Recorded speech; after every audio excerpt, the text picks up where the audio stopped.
Hello. Hello, everyone. All of you out there.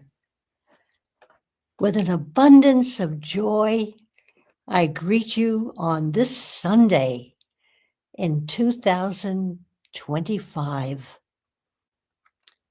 It's getting closer to the Christmas season and the new year of 2026. Wow. Yes, there will be midterm elections that will determine so much for us as a country. But for right this minute, I welcome you to the Advancement Center and welcome you to your world of magic and miracles.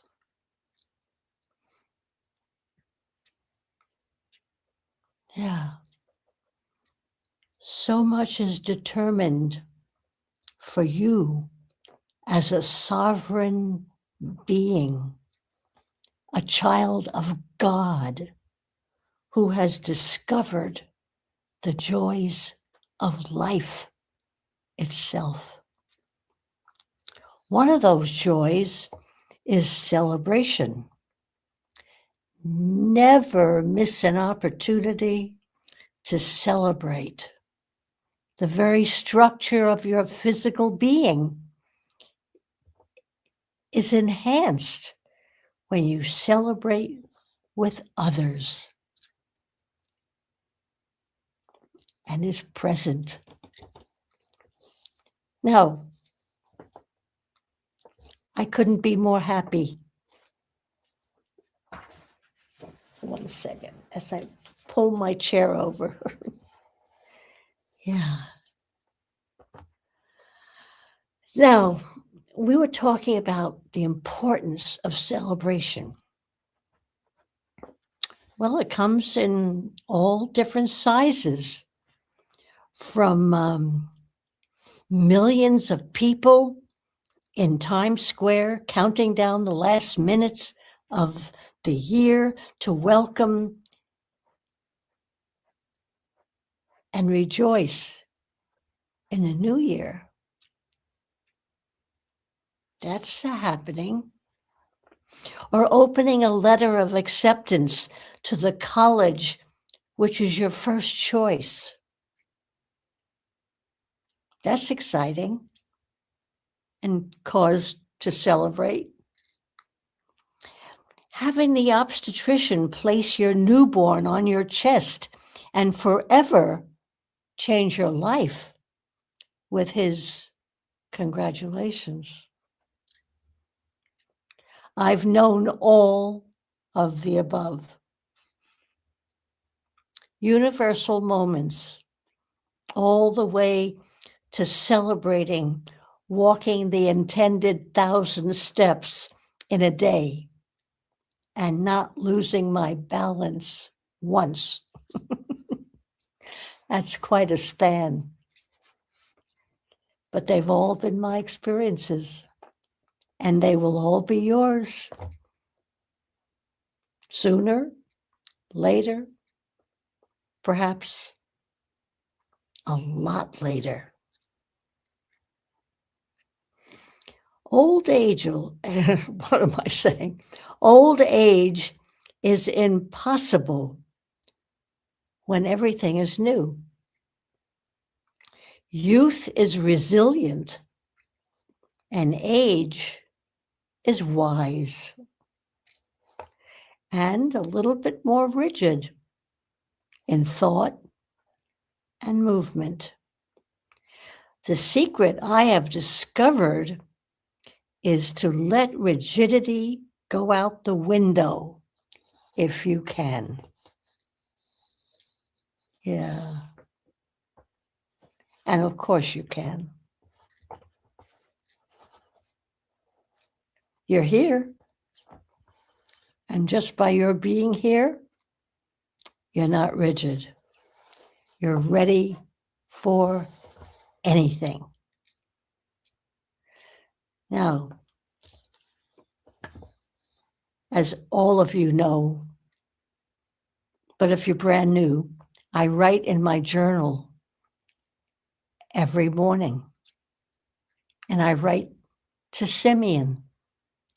And Simeon is Robert, and Robert is my husband, Robert's brother, who dwells in another realm.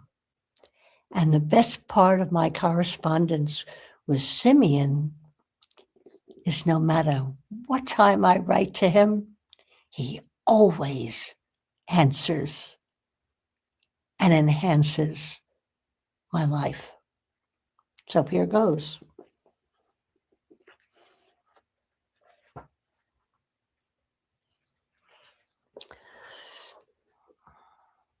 "7:37 this morning. Dear Simeon, today is my broadcast, and 1 month before my 90th birthday. Wow. What can I say? What should I say? Any words from you would be so welcome. Love, Barbara." And he always answers me within 15 seconds.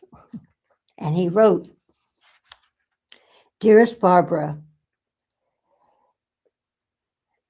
it's just like all the other birthdays you have celebrated, but like a landmark, an accomplishment, a gift to the world."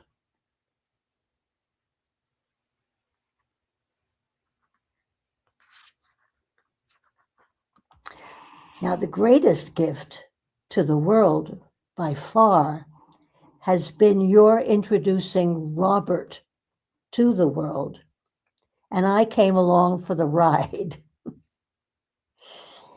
You created 1136 La Vista as your address, and your endless table has welcomed guests far and wide. Your light has shown the way for so many. We adore you and we love you. For Robert, we adore you and your love for Robert. You both are beacons of light for the world. Love, Simeon. And that was 8:02 this morning.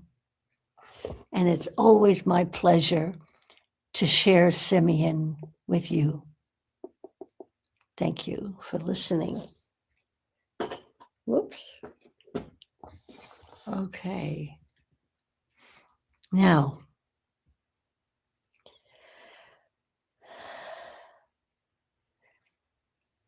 first word here is remember. All the way back when you had to sit at the children's table. That's a long time ago for me, but I remember being extremely insulted because I thought I was so grown up. Now those children are adults, and there is no room at the table because their topics would no longer interest me, they say. How can they say that? Easily. Youth is forever, they wish.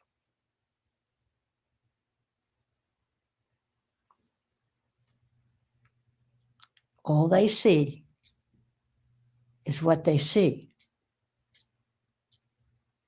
They don't see what's coming. We do.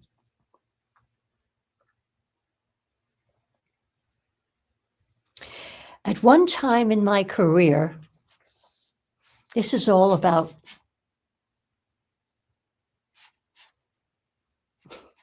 being old on the calendar, but not in here. Old gets dusty. Old is forgotten. But not here. Not here at the Advancement Center. Now, at one time in my career, I was the director of the geriatric division of a large psychiatric hospital. And what I learned has served me well. And I'm going to share it with you now. I brought in simulation exercises to educate the staff in caring for their patients. Now, I had to buck a lot of people to make this happen, but it was extremely effective. And I added this to the sensory awareness program that I had begun, and a whole lot of other workshops, a drop-in center that looked like somebody's living room, that they could just come in and have a normal exchange with a friend. I brought a lot of things into that hospital. It released so much creativity. So this is what happened when I brought in the simulation exercises. There was one, I remember, I guess it was a machine or a recording. I don't quite remember, but it simulated loss of hearing. And that was fascinating, including my own self and my own response. But the staff would sit there, and all of a sudden, they couldn't hear. Now, some got very quiet. They sat back, retiring, almost into the woodwork, and didn't utter a word. While others leaned forward, shouted, yelled, and expected everyone to hear her because she couldn't hear. So that was the loss of hearing simulation. And then we had the loss of vision acuity. And to accomplish this, we put on, oh my God, I remember, we put on glasses, and the glass was on a spring. So they were dingling and dangling, and the staff couldn't walk. They lost their balance. They couldn't maneuver, and it was very frightening for them. Remember, I'm trying to sensitize my staff to understand who they're dealing with. They're dealing with people who have lived a long time and have lost their acuity in sight and hearing and movement. See, what else was there? Hearing, sight. Oh, yes, right. The steady gait was when they had glasses and the lens was on a spring. So all of a sudden, my entire staff became geriatric. There is no better lesson to sit in someone else's shoes. That was very effective. I think back on those days. and the understanding that it gave to the staff, I now have for myself.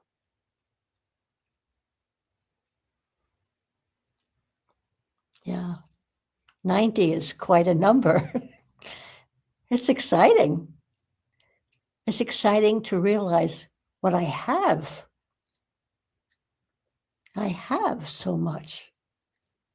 I have cause for celebration. What is it, 6 days a week, 5 days a week? We celebrate every time we have a broadcast.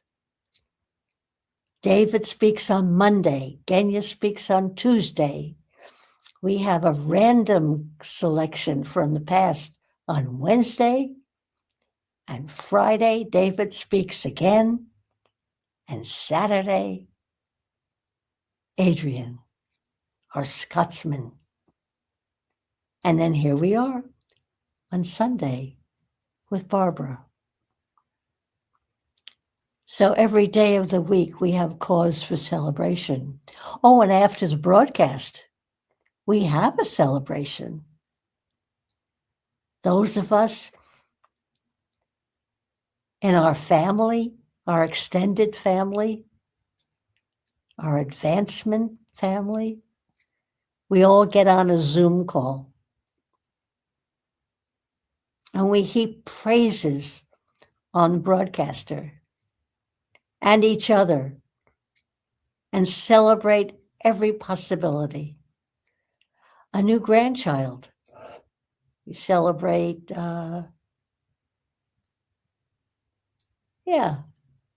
Vidi moving out of her place, 4.5 hour drive from here, and moved in with David. So now she's close by. Celebration, the most important word, because then you learn how to celebrate the little things.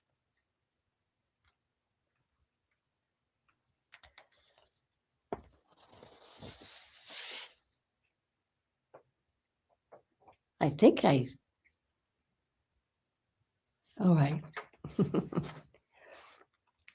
Now, the most wonderful thing of having had and having a full life is that there are so many magical memories. I have traveled the globe extensively, and now I am blessed with an amazing memory. I can sit in my beautiful Santa Barbara home with the sun shining and go for a travelogue. When I toured Europe with the choir, different concerts, different audiences, different experiences.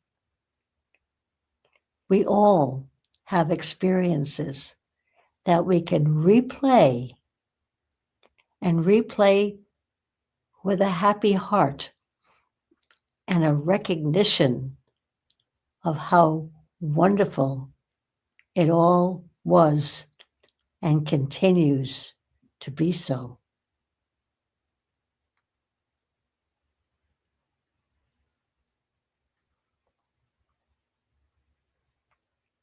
I guess the secret I have discovered is to stretch, not so much your limbs, but move in your own age playground. And I found art, and pastels in particular, as a wonderful joy. So I have an art class every Tuesday night, and this is what happened this past Tuesday.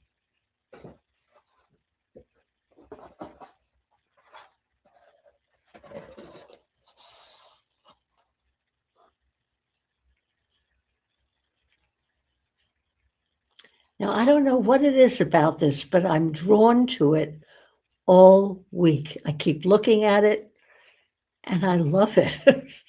I hope you like it. It was fun.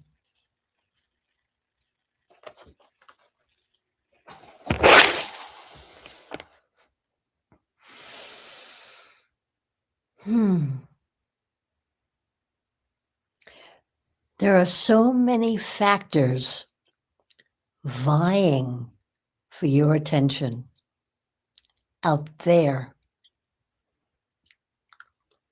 And all I can say is follow your spirit. Follow your Jiminy Cricket, as I used to say, because I love Pinocchio. And he will always lead you to a perfect life with perfect health and an amazing future. Thank you so much for joining me. And until next time, I send you all my love. I am Barbara.